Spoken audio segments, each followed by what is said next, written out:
You're likely doing your dumbbell rows wrong, and I'm going to show you how to do this properly to get the most out of them as a combat athlete. Now, if you go back just a decade ago, there was a school of thought where you should always have your shoulder blades pinned back and down whenever you did rowing exercises. So it means if you were doing a cable row, bent over row, whatever it is, you would sit there with your shoulder blades pinned back and you'd just be moving your arms.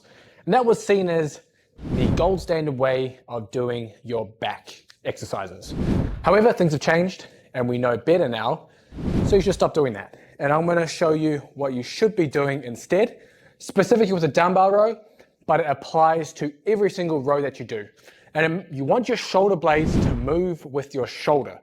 So instead of just keeping them pinned back while your shoulder goes through range of motion, you want your shoulder blade to move with it, just like you would when you're throwing a punch, just like you would if you were involved in wrestling or grappling, MMA, etc. You want that rhythm of the shoulder and the shoulder blade moving together.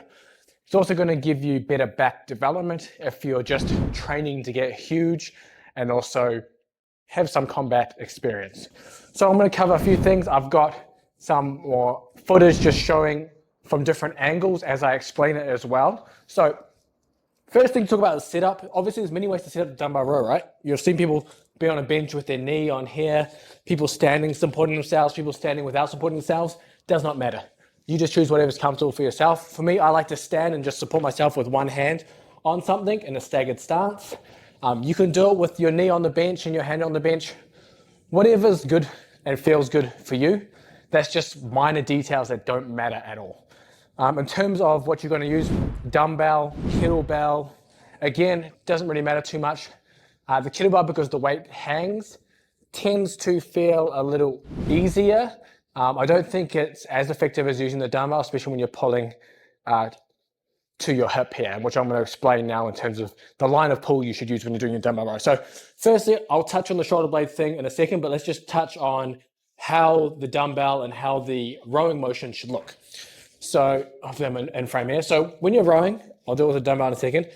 The arm hangs straight down and it's going to pull you down. And when you pull, you're not going to pull to your ribs. So you see a lot of people will do this. They'll be here and they'll be pulling to their ribs like this. It's a legitimate exercise and it's a legitimate way of doing the dumbbell row. But for combat athletes, I believe pulling to your hip is a better use of your time because you spend so much time in these postures and positions that involve your upper back and upper traps. In certain postures when you're wrestling or striking, that it's nice to have some balance and be able to target some of the lower lat area, mid back, and even some of that lower back area. And I think that's where your rows should primarily be focused as a combat athlete versus trying to get the upper back involved so much. So when you row, instead of pulling towards your ribs here, you're going to pull your hand to your hips, and you see how different that looks compared to this. So that will be to the ribs, and that'll be to the hip. And that way you will get better involvement of that lower lat, better development down in that area. Now, in terms of the shoulder blade, which I touched on at the beginning, and you probably saw some of it there as well through some of the overlay footage, you want your shoulder blade to go with you. So when in this position, you don't want to hold your shoulder blade back like this. You want to let your shoulder come forward, and you want to let it come forward with the shoulder blade and the shoulder together. So you're getting a big stretch, and then you're going to pull, as you pull with your elbow, you're going to pull your shoulder blade and retract it into down and back into your spine. And that's what you want to do there to have the shoulder blade move freely. So it's going to move from down and back in your spine up over your shoulder, if that makes sense. So just to show you again, so you're here, hopefully you can see that view, pulling up and the shoulder blade comes forward.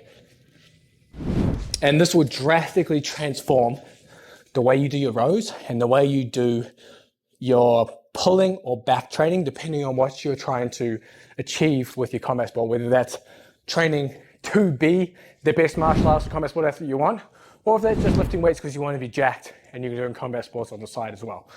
Either or applies to both scenarios. So make sure you give that a try, whether you're doing with dumbbell, 2 dumbbell rows, barbell row, all the same. You want those shoulder blades to move freely so you can get that rhythm between the shoulder and the shoulder blade. But if you like this video, Please make sure you like it, subscribe.